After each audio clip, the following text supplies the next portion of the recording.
Are you doing the first? No, I'm doing the first introduction. Okay, so thank you for coming. So it's my pleasure today to welcome Alejandro. I'm going to do just a brief introduction. I don't have all the elements of the study here, but so Alejandro did his undergraduate study in Mexico. He studied genomic science and then moved to Valencia in Spain for his master and PhD studies to start work on the evolutionary genomics of bacterial symbiont in a very cool group of sap-sucking insect, aphids. In 2016, when he finished his PhD, I had then the pleasure to have him as a postdoctoral collaborator in my lab at the CBGP in Montpellier, where he continued his work on the origin and evolution of nutritional symbionts in aphids.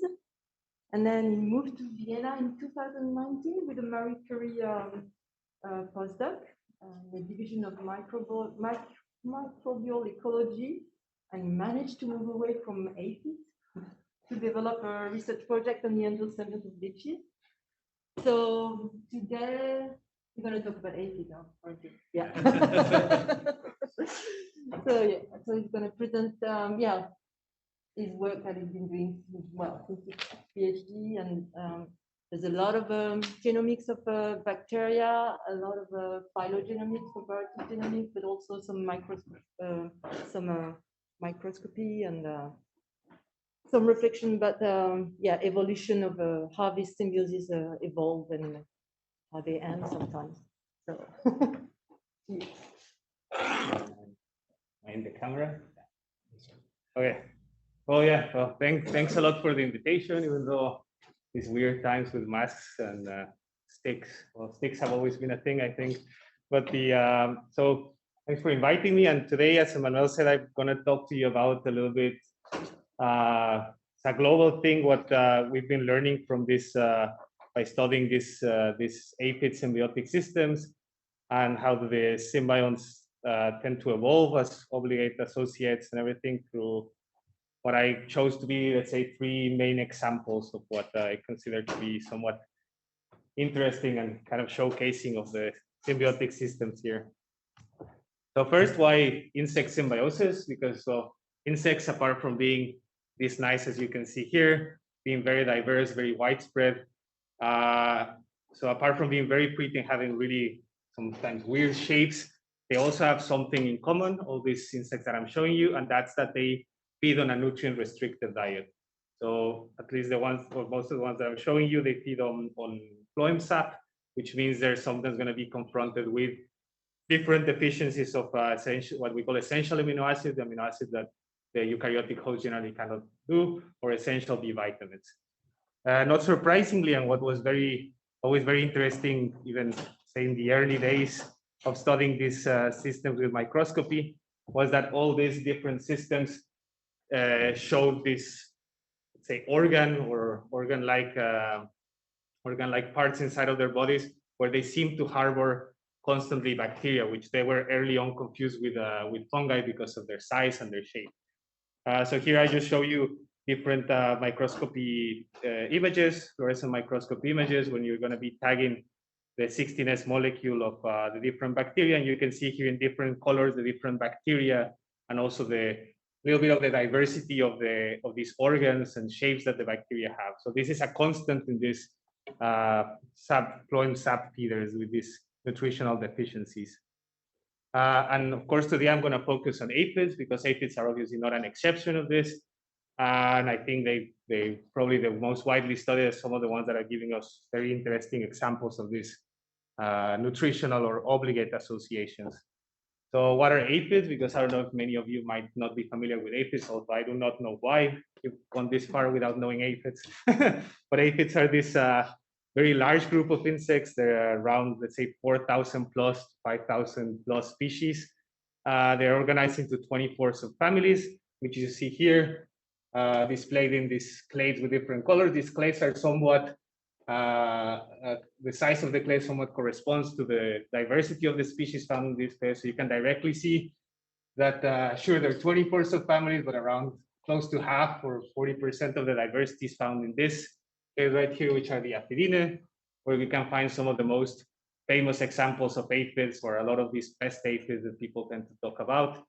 And then we have these other subfamilies of aphids with some weird, really weird looking aphids. Now, aphids, many of them, at least the main examples that people tend to work with, they have this reproductive cycle, which they jump between parthenogenesis and sexual generations, somewhat kind of like this. So you generally, at the beginning of the life cycle, you have a founder females, where they're going to give birth to parthenogenetic females. Then in summer, these parthenogenetic females are going to start producing elates, which are then going to disperse. And then somewhere around fall, it starts getting a little bit colder, shorter days. We're going to have the production of sexual morphs, and then they're going to have sex, and then they're going to lay eggs, which are going to be the overwintering strategy for some of the aphids. Some of the aphids that I'm going to be showing you don't necessarily show typically this cyclical parthenogenetic cycle, but are mostly parthenogenetic without the sexual phase, except in some weird bushes in India and Pakistan. Sometimes they've been observed to be having sex and sexual forms, but in general, we're going to think of them as parthenogenetic aphids. So we're always thinking about the offspring being basically clones of the mother. There's aphids. They are plant phloem sapsuckers, and this is basically kind of like how the digestive system works. So we have here the aphid. We're going to have this stylet mouth part that is going to inject into the plant, where it's going to, until where it reaches the phloem sieve. It's going to take it, then it passes through this, which we call the hindgut, then the main part of the gut, and then what we call the midgut, where a lot of the nutrient absorption happens. And closely associated to this gut and midgut, this is where the bacterium is going to be found. So this organ that I showed you before, where this symbiotic or post-symbiotic bacteria are harbored, so in close association with the digestive system. Also, when we think about, well, this life cycle where you have phases of parthenogenetic generations and then sexual generations, well, how does this affect the symbiont inheritance, right? The symbionts, we know generally they're always present, so we can assume they're probably being inherited mother to offspring. And this is basically how it looks. So in the sexual eggs, you have the oocytes, and here early on in the formation of these oocytes is where the bacteria are going to be infecting. Very similar to what you see in these developing embryos in parthenogenetic females, where the embryo is going to start getting formed and then getting infected with some a relatively low number of symbiont cells. So it's not like you have hundreds of symbiont cells passing to each embryo, so you'll probably have, what, 10, 30, 20, something around there, passing to each generation. So both in parthenogenetic and non-parthenogenetic generations, you get this symbiont inheritance going. So this is, so now I'm going to jump a little bit to say, so we know what aphids are, how they're reproducing, what might be the symbiont dynamics between generations. And yeah, so now we're going to jump a little bit more into what is this associated bacteria that we know. So these are the pea aphid. This is how kind of a cartoon how the pea aphid would be with its digestive system. We know this is the gut, the midgut, and here is the bacterium, closely associated to there, and also closely associated to the next generation. And this also comes back to a feature from these aphids, especially parthenogenetic females, where they have what we call telescopic generation. So they generally have these, let's say, strings or pearl strings of embryos, where the most developed embryos already carry their own embryos. So we can always think of many times basically let's say an adult female carrying at least 2 more generations of aphids inside of her. And when you look at the bacteriums of either the embryos or the female mother, you see this. This is, let's say, a single cell of the bacterium, where here you have the eukaryotic nuclei, and then all of these dots around here are going to be Buchnera. So you can directly see that within this very specialized tissue, in this very specialized cell, the cells are typically going to be full packed of these symbionts, right? So this is how we need to think a little bit about this symbiont. And the symbiont, in this case, we call it Buchnera. This is how it was described in honor of Paul Buchner, guy who studied a lot of these associations and compiled a large book. And it's Buchnera fidicola, and this is the gamma protobacterial symbiont that is going to be found in there. Well, what are the characteristics of this Buchner endosymbiont? So as you can imagine, now we know Buchnera is in bacteriocytes. Buchnera gets inherited apparently vertically from mother to offspring, both in parthenogenetic and non-parthenogenetic generations. So we are expecting, let's say, some level of coevolution or similar evolution of these two partners, always going, basically having the same evolutionary history here.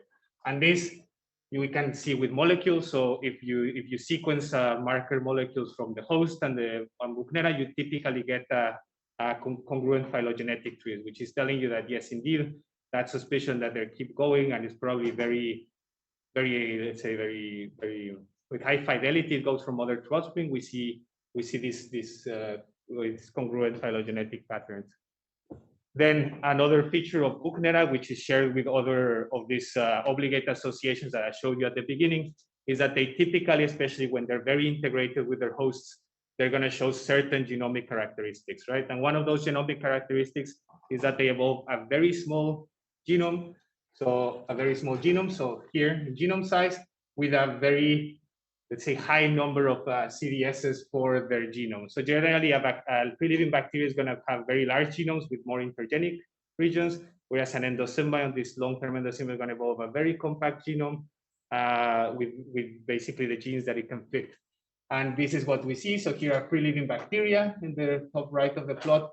Here are what we call transitional endosymbionts, which I'm going to talk to them about in a few minutes. And here we're going to have Buchnera and other endosymbionts. So getting very correlated. So basically, half a mega, 500 genes, right? So we're going to be shifting towards here because mainly directed of genome losses. So you can think that when you're being inherited vertically, for a long period of time, you start losing genes that you do not need because, let's say, motility genes, you're not going to be moving a lot because you're going to be in these tissues. You're going to be losing biosynthetic pathways that probably are now going to be are not needed anymore. You only need, let's say, importers to import these things from the host cells, et cetera, et cetera. So you can imagine how these gene losses happen throughout time. Now, another interesting characteristic, and I'm not going to go much into detail, but it's somewhat important that you know it because it's some, let's say, some sort of general marker to know kind of like how down this rabbit hole these endosymbionts are. It's a low GC content, high AT content. And this mostly happen in insect endosymbionts in most of the places that we know of. They eventually evolve a very low GC content genome. So if you compare it to something like E. coli, which is something I think 40-something, 50-something%, some of the endosymbionts that we work on sometimes have 18%, 17, 20% GC content. So you're going to be these very AT biased genomes. So here, for example, we have Buchnera fidicola and other obligate endosymbionts of other insects. And then we have some weird examples like the ones right here, but I'm not going to go into detail of those. So what we know about Buchnera when we also started doing the genomes is that when you grab two, let's say, distantly related Buchneras and you compare them to each other, they're going to show a high genome synteny, right? This is something that is somewhat unexpected. Also, when you grab certain groups of free-living bacteria, they don't tend to show too much synteny. But in Buchnera, it's extremely synthenic. And when you look at it, it's mainly the differences are in gene losses. So we can imagine that at some point, this genome became extremely unstable and it just been inherited from down to generations and co-evolving with the aphid.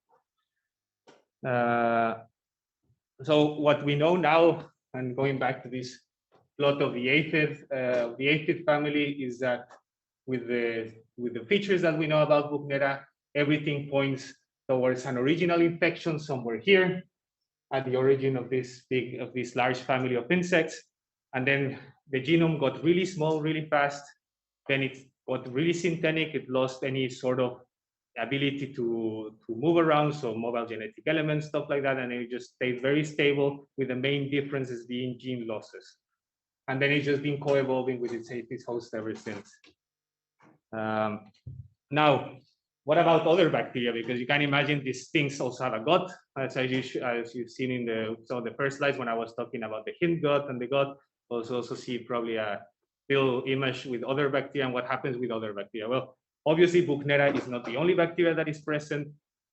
Some aphids can also have some gut-associated bacteria, which I'm not going to go into detail about. But mainly when you do even 16S libraries of these aphids, you're going to find what we call facultative endosymbionts. So they're going to be also endosymbionts in the sense of Buchnera, that they infect the cells the aphid host. In this case, I'm going to focus more on bacterium-associated facultative endosymbions, so the ones that are going to be also sharing, in a way, the localization of Buchnera in these specialized organs, but they're not going to be required for the aphid. So while Buchnera, we know it's able to provide B vitamins and amino acids, so this very small genome is very specialized in producing B vitamins and essential amino acids. These facultative endosymbions are going to have larger genomes and are going to be coding for more metabolic pathways. So not showing these features of very long associations in the aphid. Also, another feature is that while we find Buchnera obviously 100% fixed in the populations, because if you don't have a B vitamin or essential amino acid provider, you're not going to get very far in life. So these facultative endosymbions are generally not going to be fixed in a population, with certain weird example where they might be sometimes fixed because of other reasons. They can have diverse roles, and this is how you can think that sometimes and in certain times of the year or in certain populations, you can see fixations. So what we know is that some endosymbions, such as this one, which you will hear also throughout the presentation, called Hamiltonella defensa, it has been shown to provide protection against parasitoids. So once a parasitoid infects the aphid, this Hamiltonella defensa codes for a phage that codes for a toxin that is going to prevent this developing larva from actually finishing development. So it's going to protect the aphid against that. Then you have some others that are going to protect similarly against fungal infections. Some others like Serratia symbiotica, which I'm also going to be talking about, increase the survival after a heat shock. So there's going to be all these positive gains from having sometimes infections from these facultative bacteria, which are obviously going to be conditional to an environmental factor like temperature or parasitoids or things like that. They show intermediate sized genomes, which is already what I showed you and what I was telling you about these transitional genomes. So while they indeed already show features of genome reduction, so here we have bacteria like Buchnera, here we have free living bacteria, let's say, and here in the middle, you'll find in terms of genome size, all these facultative bacteria. So they almost always show a decrease in genome size, typically, let's say at least half of a free living one, some less. And they're going to show a high enrichment of pseudogenes. So they already show this process of gene pseudogenization, gene loss that I was telling you about. So they are up to a certain point, let's say, accommodated to being with a host, but they're not yet as fixed as a Buchnera or other these genome reduced endosymbions. They have a high content of mobile genetic elements. So for some reasons that we still don't completely understand, these mobile elements just propagate all across the genome. Might be because of relaxed selection, allowing these transposase to go all around the genome. Can also be, and this is some very recent work by a Japanese researcher, loss of regulatory elements probably promotes a cascade of allowing these transposase and other phages just to spread around the genome, et cetera, et cetera. We can talk more about it in the questions. And the last thing that they show is what broader tissue tropism. So here in green, this is the Buchnera that we were talking about. So these are different images from whole mounts of Buchnera with this same technique of fluorescence in situ hybridization. So targeting the 16S RNA molecule of Buchnera in green. You see it always, you'll always find it inside of these cells, the bacteriocytes. While when you look at in red, these different facultative bacteria in the P. aphid, you find that they can be tightly associated with bacteriocytes. They can be infecting a complete bacteriocyte, or they can be in what it's called sheath cells, which are these like flattened cells that surround the bacteriocyte. So you can see some signal here. So they are not necessarily confined to the bacteriocyte, but they can be around the bacteriocyte tissue, or sometimes even some things like Wolbachia and stuff like this. They can be found in the brain, in the hemolymph, and other localizations. So what we know now from what I've told you, so again, is the same diagram. We have the aphid. We know that Buchnera entered here. Now we also know that there's a lot of this, or several different facultative bacteria that can also be infecting these things, that they can be in different tissues, that they can be sharing tissue with Buchnera, that they can be providing these facultative benefits to the host. But then most of what I've shown you so far is basically coming from these two subfamilies, the Rhizomatine and the Aphidine, which fair enough, The Aphidae make up a large portion of aphids, but then what is happening in the other subfamilies? And this is when things started changing a little bit in 2008, when people started looking at the Lachnida subfamily of aphids. And what was strikingly interesting in 2008, just a little bit before I started working on these things, I started in 2009, is that when you look at, and this is a TEM microscopy of the P aphid, so the one that we know has Buchner only, you see here a TEM, this is the cell nucleus from the bacteriocyte, and these are all the Buchner cells here, right? So we see that the bacteriocyte is solely populated by Buchner cells. But when these researchers look into Cynara cedri, which is a member of the Lachnida subfamily that feeds on cheddar, you find directly, and here it's marked as A and B, the bacterium tissue, the different bacteriocytes. So here is one bacteriocyte, here is another bacteriocyte, here is another bacteriocyte. You find that you see the typical Buchner aphidicola right here, right? But then there's this other smaller, less electrodense bacteria found in the bacteriocyte tissue. And I was like, well, what exactly is that? And this is not that this observation was extremely, let's say, novel, but rather that it was the first time that genomics was applied to this. So directly, when you look at genomics, what we typically know, of course, of Buchner is that you're going to find all these essential amino acid pathways that obviously the aphid lacks, and you're going to find the B vitamin, stuff like that. But here they exemplified it very well with one essential amino acid, which is tryptophan. So generally, a Buchnera will have these TRPEG genes, which is in charge of going from chorismate to antranilate. And then you're going to have in the chromosome, you're going to have the TRPDCBA genes, which are going to complete this pathway from antranilate to tryptophan. What happened here when they looked at it? So first of all, they found a Serratia symbiotic endosymbiont. It had a way smaller genome that was predicted for facultative Serratia symbioticas. It was under 2 megas. And most strikingly, they presented these perfect complementary losses. So while in Serratia symbiotica, we couldn't find these 2 genes, in Buchnera, we couldn't find these 4 genes, right?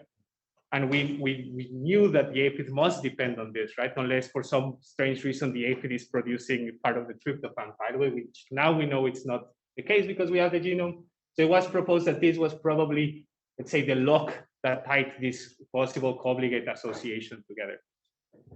Then when I came into the picture and we started looking more at these Lachnida associations, and here I'm just going to show you the ones with Serratia symbiotica, but we actually found that the Lachnida in general as a subfamily tend to always be associated with this extra nutritional based association. So we always found this type of pathway splits between the members. We found a very different variety even within Serratia symbiotica. So you have things here, Buchnera, you can see that in green and in blue. So it's always, again, found in these bacteriocytes, here the nucleus, and it's always very tightly packed. But then Serratia symbiotica, which you can see here in what would be magenta and red, you can see that it was found differently arranged within bacteriocytes. So both inhabiting its own bacteriocytes, differently arranged in different species. So here you can find like the alternative Buchnera, Serratia, Buchnera, Serratia, Buchnera, Serratia, and some of them, it was located here, like in the core of the bacteriocyte, in its own bacteriocytes, also showing this round shape similar to Buchnera. And in some other species like this too, we would see something that would remind us more of these facultative endosymbiotic bacteria. So probably hinting at more recent associations being established here. And it was here surrounding the bacteriocyte tissue with these elongated cell shapes. Its genomes also told a similar story that to what we found, and this is a complex diagram, but I'm going to go through it because we're going to see it a lot in the presentation. So here we're always going to have a dendrogram here to the left, colored by when I'm talking about different aphid subfamilies, colored by different subfamilies. So here is the Aphidine that I told you that makes up around half of the diversity of aphid species. Here are going to be the Lachnine, and here's the Riosomatine, so another aphid that also only depends on Buchnera. Then each row is going to be referring to an endosymbiont. Each column is going to be referring to an enzymatic step, so an enzyme or equivalent to a gene that is being able to be coded. White is going to be missing. Gray is going to be pseudogenized, or any other color means that it has an enzyme in the genome to write these pathways. So directly what you see here is that both within the Aphidine and the Fordine, Riosomatine, you find that basically it has all the genes that we predict to be essential to produce these compounds. And these compounds are going to be tryptophan, biotin, and riboflavin. And these are we're going to use as our thermometer of obligate, non-obligate. And yeah, so when we look, you'll directly see that there's a weird white spot right here. And these are our own like mini aphids. So this begs the question then, who is doing, we know about the tryptophan split here, right, in Cynara cedri. I already showed you that. But then you can always find this biotin and riboflavin, which are two essential B vitamins, also missing in these genomes. Not surprisingly, when you look at the Serratia partners, we find that these are perfect there are perfect complementations here. So you see this tryptophan split happening at least twice within this subfamily, where Serratia perfectly complements Buchnera and Buchnera complements Serratia. And then you can see here Serratia always taking over the riboflavin row, the riboflavin biosynthetic row, and then supplementing this last part of the biotin pathway. Why this last part? Because many of these genes are also going to contribute to cell wall biogenesis. So it's normal that we expect them to be conserved in both endosymbiotic partners. So definitely in the Lachnine, we know that that these associations are widespread. They show different levels of, let's say, integration based on this microscopy, genome sizes. They also vary quite a bit, but they're always fulfilling the same function in this dual partner symbiosis. Now, here's where I jumped here in Montpellier, and thanks to Emmanuel, Ahmel, a lot of people doing sampling, and Genomic, which provide us with a lot of money to do sequencing, we were able to look a little bit into this. So this is a work led by Andrea, a postdoc that was there when I was just arriving, and this tree, this relationship that I'm showing you here, they represent the Cynara genus. Cynara is a member of the Lachnine, so this subfamily that I already think I showed you that they always are depending on this co-obligate association, so involving two partners. And this is basically an ancestral state reconstruction of the symbiotic taxa that you find. So directly what we see is here, there's a lot of blue. Blue is Serratia, so this Serratia endosymbiont tends to be very widespread as an obligate nutritional endosymbiont, with some cases of apparent symbiont replacement in different plates. And what I'm gonna start showing you a little bit is the first case that I want to show you, as in these dynamics of co-obligate association. And that's the case of the emergence of a new co-obligate association. So how does this emergence can happen? And I'm going to focus this on Erwinia, which is displayed right here. Why? Because when you look at, and if you know something about facultative endosymbionts, pretty much all of these taxa that you see here, Wolbachia, Hamiltonella, Serratia, Fukatsuya, Sodalis, tend to be common endosymbionts, not only in aphids, but also in other lineages like the whitefly or the bed bugs, et cetera, you tend to find these endosymbionts are always in different states. But one that we do not find usually, not even in aphids, as a possible endosymbiont is Erwinia. Erwinia is known to be mainly described as a plant pathogen. It's closely related with, some of you work with plants with Panthea, which there can be either pathogenic or non-pathogenic strains. So we're wondering, what is it doing in aphids? So to show some similar diagrams as I did at the beginning, here in Buchnera, we see it in green, again, as expected, separate bacteriocytes, full packed cells, the nucleus of the bacteriocyte. And very surprisingly, we found that Erwinia evolved to be also a bacteriocyte associated endosymbiont. So when you see the bacteriocytes, you see that it's very similar to Buchner. It has its own separate bacteriocyte. It has evolved also, I don't know if you can distinguish it here, but it also has a round cell, a bit smaller than Buchnera's, and with representatives across this clade of Erwinia-associated Cynaras, this is maintained. So this gives us a pretty good hint. Yes, it's possibly a co-obligate associated with these endosymbionts. Also, when we look at the tree of Erwinia right here, here's the origin of this Cynara-associated Erwinia, and we compare it to the phylogeny of Buchnera, similarly to what I showed you at the beginning of aphid versus Buchnera. We're going to see congruence between the trees. So they show exactly the same tree. So this is telling us that very similar to what happened with Buchnera, possibly Erwinia associated at the beginning with this group of Cynaras, and then it has been co-evolving, showing perfect phylogeny, perfectly congruent trees. Now, Now, what happens with its genome? Has it also reduced similarly to Buchner? So the genome here is around 1 mega. It's very stable across the different Erwinia. And just to give you an idea what 1 mega means, a free living Erwinia is between 4 or 5 megabase per. So that means it has rapidly lost all of these four megabases in between. We know that this clade is, give a number, is somewhere in the 25, 35, something like that million years ago. So in this time, there has been enough time for this Erwinia to get very reduced, very reduced, then also lose mobile elements, because when we look at the synteny, so this green means a forward match, blue means a reverse match. So very similarly to Buchner, we see it's very, very conserved the genome synteny. So it's telling us a very similar story as Buchner, right? It has probably got once into this group of aphids, it got very small really fast, and then it lost its mobile elements and then started diverging with the aphid hosts. Now, what does it do then, right, for the aphid? Why is it there? Well, apart from finding the typical pathway, so we found that it could provide the things that we were expecting to begin, which are the riboflavin. So it can make riboflavin for the host, which Buchner can't. It also has this, let's say, biosynthetic plasmid coding mainly for biotin and thiamine, which are two essential B vitamins. So what we know is that biotin is conserved in all of these Erwinia that we sequenced, but we know that the two right here, they, apart from, so all of them can code for biotin and thiamine, but these two have lost the capacity to synthesize thiamine.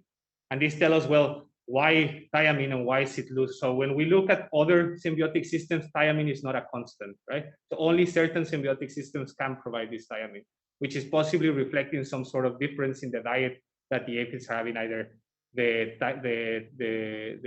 taxonomic placement of its host, or it can be the feeding site that they're feeding, where something that we're still exploring exactly why there is difference. But then why and where did these thiamine genes go in these two? So what we found is that we could observe that these two systems have evolved yet an extra associate, which was from the Hamiltonella genus, which is usually thought of as a defensive symbiont protecting against parasitoid wasps. But in this case, they have actually, these thiamine genes have further jumped from Erwinia to Hamiltonella, possibly fixing Hamiltonella as an extra associate. What is interesting about this plasmid-associated synthetic genes is that when we were annotating the genome, it was very obvious at the beginning that when you would do blast searches, they just didn't seem to be at all genes from Erwinia, right? So just as all essential amino acids and B vitamins for animals are very widespread, so basically almost any bacteria can do them, why couldn't we find that these ones were most similar to the genes of Erwinia? Why all Erwinia can do B vitamins, right? So why didn't this seem to be Erwinia? So we built a phylogenies, and something that was at least very surprising to us was that when you build a phylogenies, and these are just two examples, but this holds true for all of the other genes.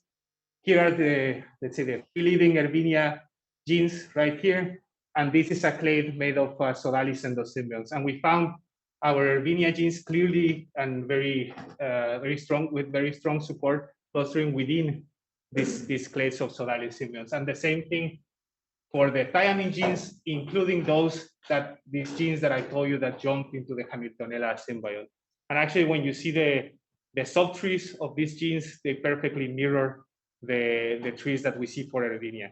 So that means that these genes, at some point before the evolution of Erwinia as an endosymbiont in this Cynara species, this HGT transfer of these genes was crucial for the establishment of this symbiosis, right? And then not only that, but then when there was a third associate, it became crucial for the establishment of this third associate in this multi-partner symbiosis. So this is basically how we're thinking about how this thing happens. So Erwinia, we know it's a very common plant pathogen. We know the aphid can uptake it. There's some papers where they infect the food of the aphid with Erwinia. You can see that the aphid can uptake it and it can survive for a while in the gut of the aphid. So we think that the most likely, especially because we've never observed, let's say, an endosymbiotic Erwinia, that this Erwinia endosymbiont at some point came in here after the possible loss of Serratia in the ancestor. And this Ervinia already had a small genome, compact, devoid of mobile elements, but with this key horizontal gene transfer from Sodalis genes. Then after this happened, there was some movement of these biotin and thiamine genes into the chromosome with this lineage splitting up here, and further acquiring Hamiltonella as a new endosymbiont, also due to a further HTT from Ervinia to Hamiltonella endosymbiont. So this is the take home from this part, which is Ervinia possibly, what we think is that it possibly evolved from a once pre-living gut associate because of this pathway of Ervinia being able to be consumed and at least survive in the gut of the aphid for as long as people have ever run experiments on this. And then you also have the ecological opportunity for aphids to encounter this bacteria all the time in the field because it's not an uncommon bacteria in plant tissues. Then horizontal gene transfer can play a very important role in the development of these new associations, right? Being the provider of these key nutrient pathways that are required for these associations. And that's this serial horizontal transfer was also not only essential for the establishment of Ervinia, but of the establishment of this tripartite co-obligate consortium with Hamiltonella. Now, the second example that I want to go into is the death of a symbiont. How are we doing on time? 10 past? Okay, I'm doing good. Yeah. Then this is the death of a symbiont. And for the death of a symbiont, I wanted to look at this clade. Why this clade? Because we found this interesting case of replacement with a Sodalis bacteria, which is outside of this clade right here. So we're thinking, what is happening in Cynara strobi? Why don't they have Serratia? So we collected Cynara strobis here found in the Northeast US, Southeast Canada. And what we found with 16S is that we can obviously find fixed Buchnera. We found a fixed Sodalis, as this plot tells us, but then Serratia was kind of fixed, but very lowly present in some samples. So that tells us to what is Serratia doing exactly in there? When we looked at this genome, the thing that is very surprising is that it has a large genome. So it's very similar to this early associate that has a lot of disposable genes, but we directly see that this very large disposable material is not present in this genome right here, even though their genome sizes are pretty much identical. This is not surprising because then when we looked at the genome, it's actually only around 20% coding. So around 80% of the genome is useful for nothing, which is very unlike any endosymbions that we've ever seen. So when we looked at the same kind of plots, tryptophan, biotin, riboflavin, the enzymes and the endosymbionts in the rows, we see what we think as the Cynara common ancestor, which is Serratia complementing these biotin and riboflavin functions. We've seen, and I'll show you this example of Serratia, Ervinia, where Ervinia and Serratia are always complementing biotin and riboflavin. But then we look at the Cynara strobi example, and we directly see that Serratia is completely unable to provide or to complement this pathway. So you directly see gene losses here that are making the pathways non-functional. But when we plot then this fixed Sodalis endosymbiont, we see that the Sodalis is actually able to complement all of these pathways. However, we see the three symbionts, and this begs the question, and we're still trying to explore a little bit more, what can then the role of Serratia be, and why is it still held on in basically every population that we sample? So this is an ongoing work, which I think maybe Jeff or Emmanuel. So at some point we need to, we're looking a little bit more into this. But this, I think, shows very clearly that after an obligate symbiont is metabolically replaced, for example, in this case, Sodalis has already metabolically replaced Serratia, it can still be perpetuated by, we still don't know what, because if we look at other essential amino acid vitamins, just unable to provide any of them. It's completely dependent on Sodalis and Buchnera for them. And this is the genome of Serratia symbiotic in Cynara strobi. I think evidences that these long-term symbionts can be retained for a long time without being very reduced. So can have a very large genome with 80% doing nothing and still retain. Just in the last minutes that I have, I'm gonna show you this last thing, and it's nice because it's very short. And it's just what work that we're finishing right now, which is exploring this Buchnera complementation replacements across aphids. And why is that? Because again, we know this from 3 subfamilies. So what happens in the other subfamilies? And that's because I think the dogma with Buchnera is that basically all aphids carry only Buchnera, and there's weird exceptions in the Lachnine. And that is not the case, because even when we go, and I told you these observations were new, we look at other aphids and we tend to find things like this when we look in the bacterium. So Buchnera, another symbiont, Buchnera, another symbiont, Buchnera, another symbiont, right? So this begs the question, why are those symbionts there and why has no one looked into them? So we thanks to Franz Genomique again, and Emmanuel and Ahmel doing a lot of sampling and this nice collaborative work, I think we sampled a lot of these other aphids of families. And what we found, so this is how we started, right? The Lachnine have their co-obligates, and we don't know very well co-obligates outside of the Lachnine. And then we basically have this. We basically now sequence a bunch of them, and it's not very important that you see the very fine details, but just that you can see these white spots popping across the phylogeny of aphids many times.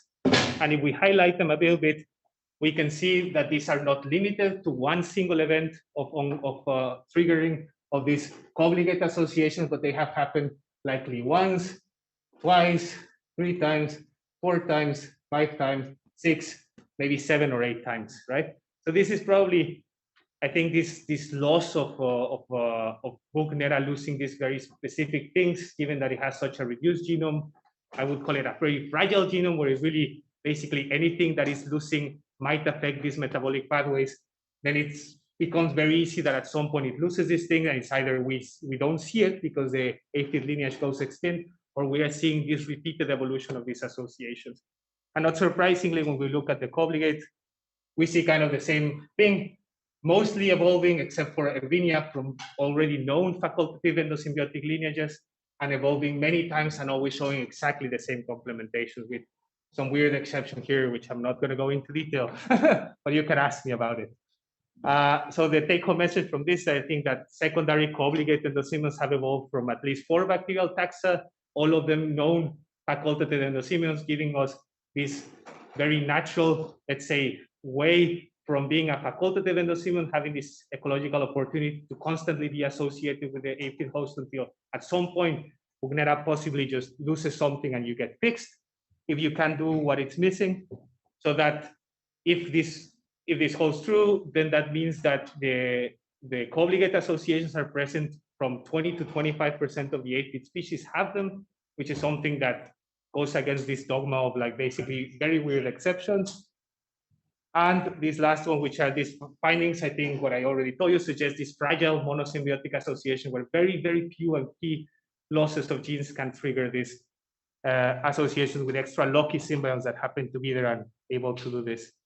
And there's just the last thing that we're working on, which is working using also these features of Buchnera, which is vertically inherited from mother to offspring, with very good fidelity, and helping us a little bit to resolve the phylogeny of aphids is something that we're currently working, compare nuclear mitochondrial phylogenies and see if we can hopefully get to a resolved phylogeny.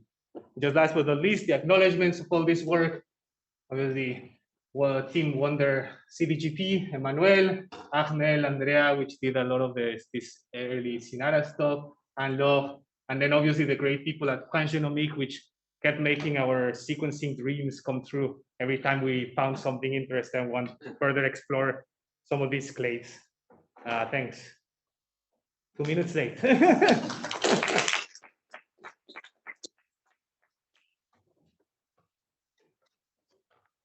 On commence peut-être par les questions dans la salle. Ouais, Nacho. It's fascinating. So thanks a lot for showing all this.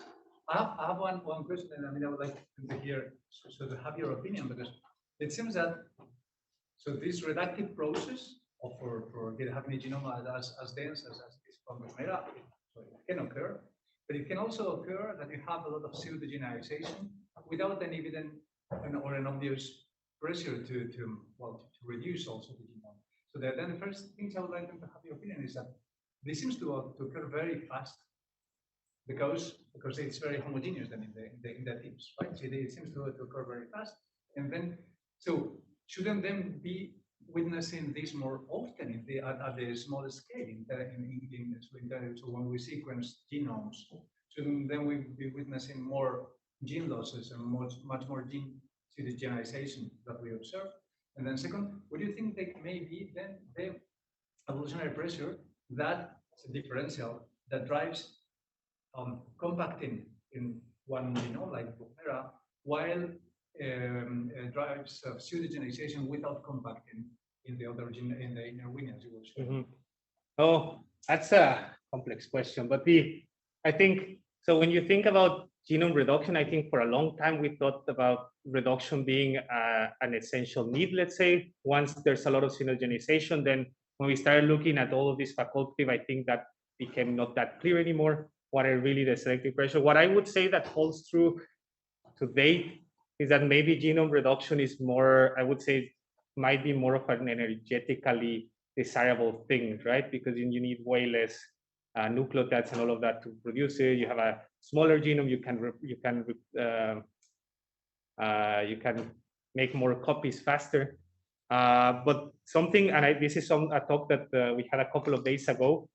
So there's definitely different, let's say, roads that you can take to genome reduction, right? So one of them, and I think that might be the case of some of these genomes where they can still hold a lot of pseudogenes without necessarily having to reduce their genome. These are some experiments by Takema Fukatsu's group in Japan.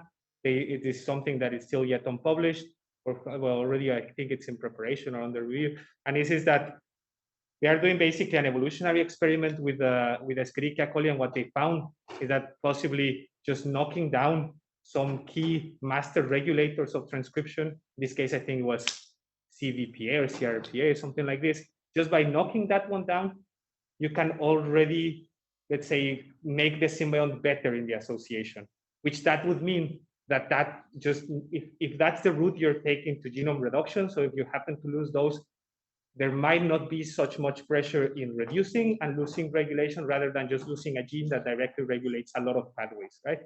So that could be one way of, let's say, perpetuating. And it might be true because when we look at different, let's say, with different Serratia symbiotica. So I talk about Serratia symbiotica, but there's many different Serratia symbiotica. So even these facultative ones with a large genome and a large proportion of pseudogenes, they don't all hold the same pseudogenes, right? So while the pseudogene pool might be common, let's say out of 1,000 pseudogenes, they share 300. All the other 700, they might not be shared, or the other 500 might not be shared. So that also clearly telling you that there is not a single pathway of things to delete, right? How long have these genomes been this small? I guess it's anyone's guess, right? Because especially now we have pretty good evidence that these Serratia symbionts, for example, and I'm pretty sure some might hold true for other symbionts, they can survive, let's say, in the wild, like in plants, they can be transferred possibly through plants. Some could likely be also transferred through parasitoids, things like this. So maybe those processes and also the ecological opportunity of this Serratia that was once in the aphid and the one that was in the plant to also do recombination between them when they encounter each other. So there's not one path, but there's many paths, and many of these processes are the ones that likely are causing these weird things of saying, okay, economically you should reduce, but then why reduce if you're just still there? You already lost your master regulator, so you're not producing those genes even if you have them, so you're not wasting energy on producing these genes, things like this. Well, difficult question. There's not an answer, but all of these might be part of the answer to the different things that we see. There are no online questions, but Okay. if people online want to ask a question, they can just raise their hand. Okay. So, to what degree are these symbionts sort of living their own life and interact inside the host? Are they still replicating? Are they competing? So Potentially competing or exchanging metabolites? So metabolite exchange is definitely a thing, right? How exactly are they sharing the metabolites? It's complicated. So you have to think, and this is something that I didn't go into very much detail, but most of the endosymbions that I showed you and most of the ones that we know, they're encapsulated in what we call symbiosomal membrane, right? Which is a host-derived membrane. So you have to think that the metabolites, and especially when they're in different bacteriocytes, we know they have to share the nutrients, but you have to imagine that it has to first go outside of the symbiont cell, then get out of the symbiosomal membrane, cross the cytoplasm, get out of the cell, get to the other, and they just do the same process in reverse in the other cell. So I know that for a long time, we've always proposed these extracellular vesicles that you see. So when you do very fine PMs, you can see that surrounding these endosymbions, you see tons of these extracellular vesicles, which I would interpret as really just being produced by the symbiosomal membranes a lot. So that could be a pathway. There's some even crazier that might need tRNA sharing, which you can think of an extra layer of complexity of sharing this. So this we don't know yet, but this is probably how they're doing it, because other how I don't have another good explanation for this. How much do they live their own lives? So I think that depends on the symbiont we're talking about. So some of these facultative ones that you can sometimes circulate and everything, they have to, right? And some are actually culturable in axenic culture. So they must be living their own lives to a certain point. How much are they, let's say, enslaved by the host cell? That's a difficult thing to answer, right? Because at least so far we cannot have them in culture in, let's say, bacteriocyte cell culture and see if they still keep responses. So if you let's say you can provide them with a certain nutrient and they automatically respond by producing the expected metabolite at the end of the pathway, we don't know yet. In terms of sharing information, well, sharing information, there is somewhat good evidence, indirect evidence through sharing of some mobile genetic elements and stuff like that, that they can share it. So sometimes you find the sequence has erratia and it has a transposase whose best hit in the database are from Wolbachia, things like this. So we know these aphids are obviously also infected all the time with these facultative symbions, and they possibly exchange genetic information. And we know that historically, these endosymbions that have infected insects have left their imprint on the host genomes. Something I didn't talk about is that they have been found in the whitefly, mealybugs. Aphids do have horizontal gene transfer from, let's say, past infections of mainly possibly Rickettsiales bacteria, and that are now kind of helping in a way in the symbiosis. So there is a degree of own living, but possibly when we talk about Buchner and stuff, this own living is long gone. Thank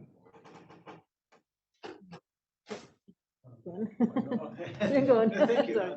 That was fascinating. We appreciate it. Talking. You demonstrated a tripartite symbiosis.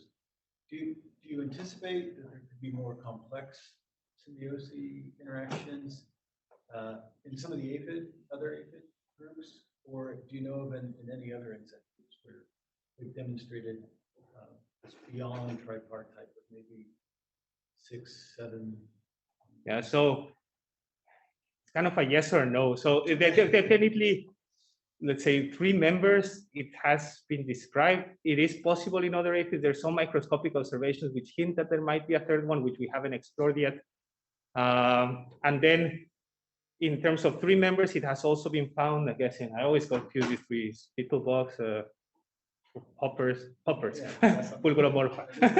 And within those, there is a description of basically a very similar case, right? Without the horizontal gene transfer, they basically acquire yet another symbiont, which also provides defense, but it has basically one of the metabolic capacities has been gone from the symbiont that originally does it, and now there's a third one that does it. So it's at least that case, and I wouldn't be surprised if this. I mean, obviously, I would say the more difficult it is to handle, because you also have to inherit. You have to make sure you inherit all of these 3 without any errors in their genome, so that the 3 can still produce what they're supposed to be producing. And then the part of the yes, kind of, it's this case mainly studied by the group of John McCutcheon in the US. So they have described a case in cicadas, and the hypothesis, which I trust quite a bit, is that they're probably because of these very, very long living cicadas, which might mean a lot of replication of the genomes of the endosymbions. What has happened there is basically that an ancestral, let's say Buchnera, in this case is Hodgkinia, when it was inherited, so remember I told you usually you inherit, let's say 10 cells, 20 cells, something like this. At some point, they inherited cells that have complementary losses, because you have to imagine this is a dynamic system, right? So even within a host, there will be pseudogenizations in the copies. Also, a feature that I didn't tell you is that they're very polyploid. So each cell can have hundreds of copies, especially these reduced genomes can have hundreds of copies. So you can imagine if you inherit 10 cells, if 2 of them, if they all carry complementary mutations, it might be that then you have to keep both cells that still have the same 16S, but they have complementary losses. And this is exactly what you see in cicadas. And in cicadas, it has gone so wild in the very long-lived cicadas that sometimes you have at least 30 different Hodgkinia genomes with identical 16Ss, but that they all complement each other. And how the cicadas have basically managed this is by just making their bacteriome larger and larger and larger. So the part that houses these symbionts just gets larger and larger and larger and larger.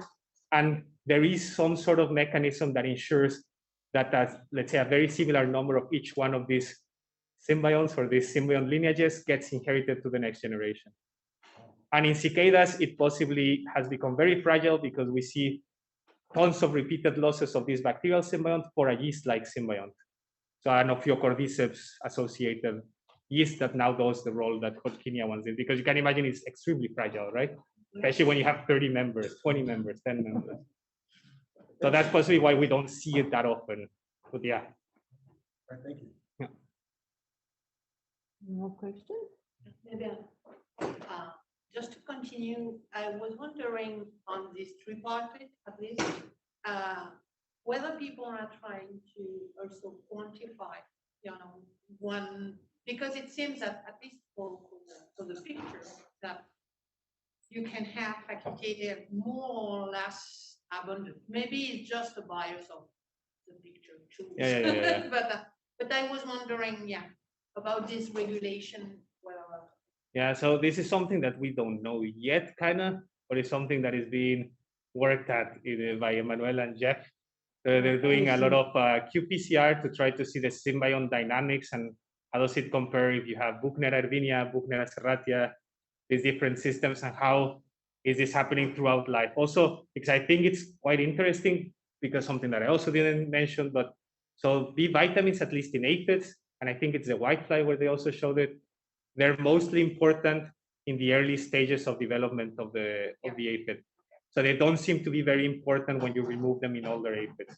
So I wouldn't be surprised if we see some type of dynamic where at the early stages you see like the density is increasing and then possibly it reloads, and that relates possibly to Abdelaziz Hedi's work or Federica Calvero's work, where they really see in their systems that when the symbiont is not needed or when the aphid gets too old and probably the symbiont don't need it, they just start dying out, right?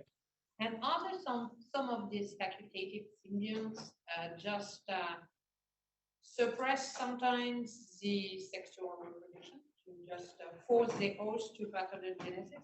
So the ones that we know here, not. So Wolbachia, for example, which is something that that tends to, well, some Wolbachia lineages do manipulate certain type of sexual bias and reproduction, stuff like that. There are few examples that we know very well of infections, but we have no idea what they do.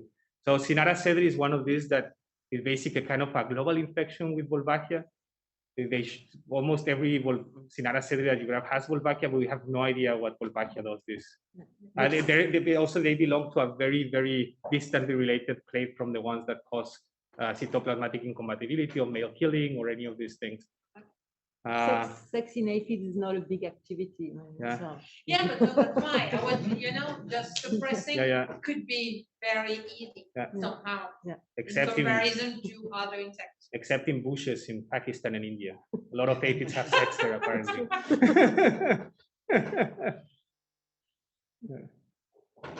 Any more questions? Online questions?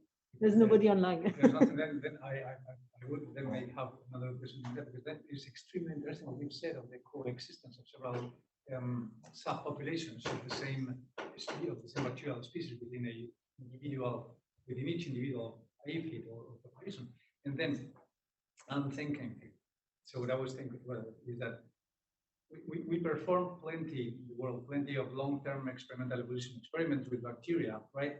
Which could actually get adapted and become kind of endosymbionts of the Erlenmeyer, in which we cultivate them because we provide them with many things. So, and then I want to ask, do you know whether there of any evidence in any of these long-term evolution experiment, not Lenski's, because that's very simple medium, but other, where there has been genome reductions and pseudogenizations that it happens in your endosymbionts.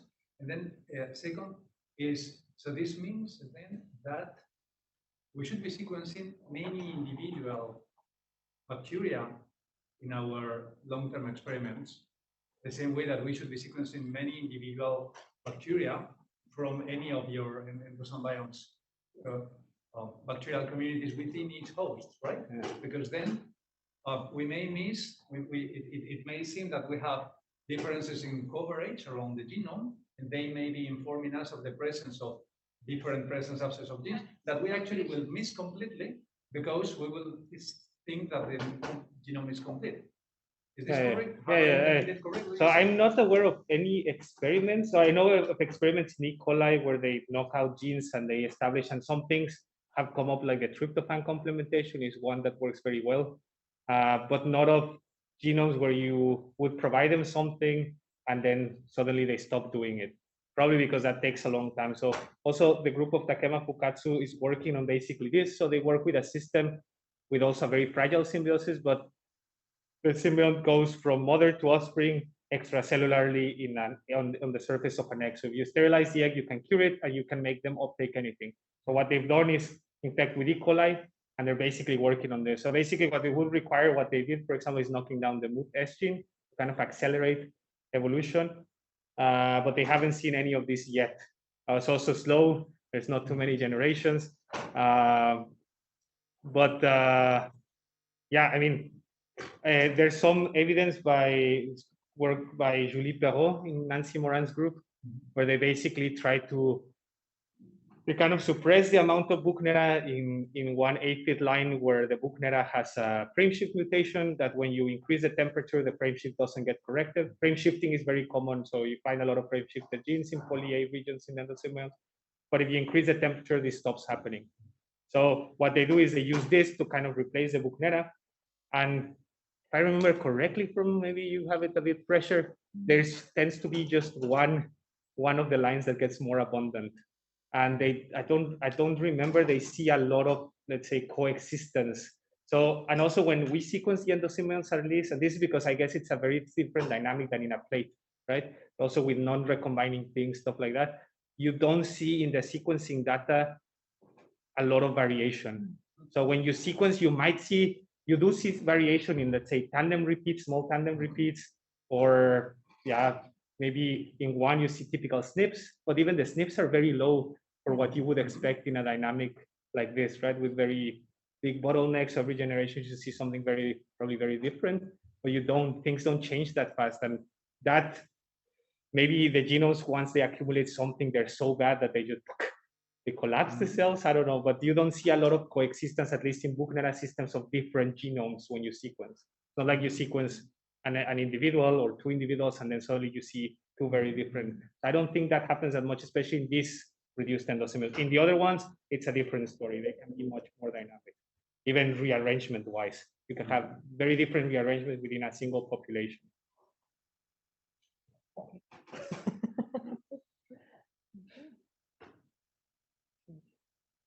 It's lunchtime, I think. Okay, thank you very much. Thank you.